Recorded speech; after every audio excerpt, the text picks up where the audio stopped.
Thomas, 152 yards in his first game, has now lost a little bit of confidence.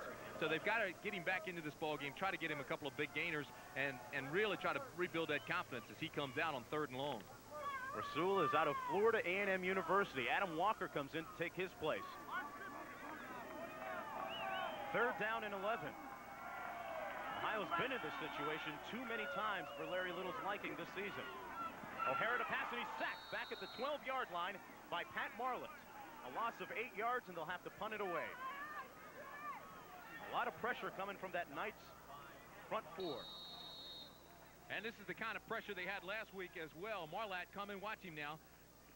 94 just blows by his man. That's Ken Vines. We'll keep an eye on that matchup all day, but there's not much to that. If Vines doesn't throw a block, Marlatt will be there all day. That's the pressure they had on Gelball last week. Yeah, Pat O'Hara spent too much time on his wallet and on the turf this season. They've given up a lot of sacks. Here's Ruin to punt it. And this is Davis Smith, who takes it on the run at his own 45. Is now inside the 34. Actually, that was on the Ohio 45. A 33-yard punt and a return of 11 yards. And, hey, the Knights are going to have great field position.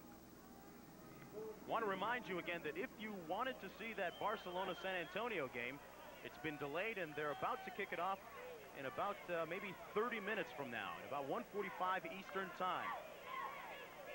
It has been a very frustrating year for the Ohio Glory right from the very beginning. They started the season in Orlando. They had a chance to win this game, and it came down to a crucial drive with seconds remaining. Babe Laufenberg was the starting quarterback, and look what happened. He threw an interception as time began to wind down, and they lost that one. The next week, it was the same story. And then weeks later in San Antonio, O'Hara on his back. Oh, no, Pat! We have hit rock bottom today.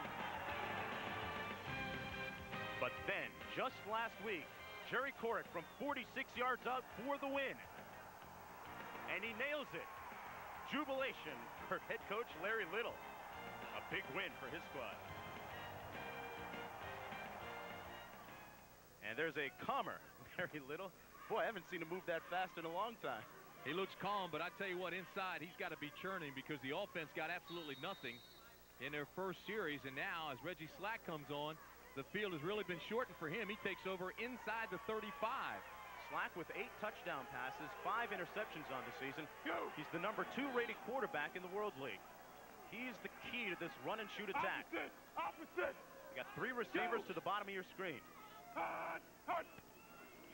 Slack hands it off to Chris McLemore, and a nice play by Charles Jackson, who nailed McLemore for a loss. It's time for a little Cabbage Patch dancing. Boy, I tell you what, he deserves it after that. He came through strongly, quickly. Watch this. Here's a guy who had a bruised shoulder earlier in the year. It slowed him down.